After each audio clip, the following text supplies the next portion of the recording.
In this video, I'm going to show you how to install Microsoft Clarity on Shopify. So please watch the video until the end and follow this tutorial step by step to avoid making mistakes.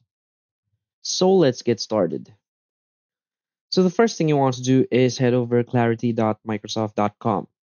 In the first page, you'll be asked to enter your store name and store URL. So simply finish that step.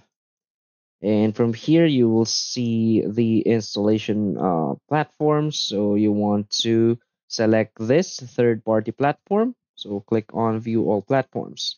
And as you can see, Shopify is available from here. So click on Shopify, and you will see your tracking code right here. Simply copy this. And now you want to go back to your Shopify. So from here in your Shopify themes, what you want to do is to simply edit the code of your current theme. So from here, click on the three dots and select edit code. Now you want to go right here in the theme.liquid. Now simply look for the head.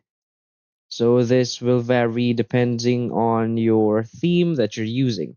So to find this, simply hit Control plus F on your keyboard and search for head. And as you can see, the header is here, the headline. So what you want to do is create a new line just below the head and paste your copied code. Now click on save and you're good to go. So if you find this video helpful, please hit like and subscribe. Thanks.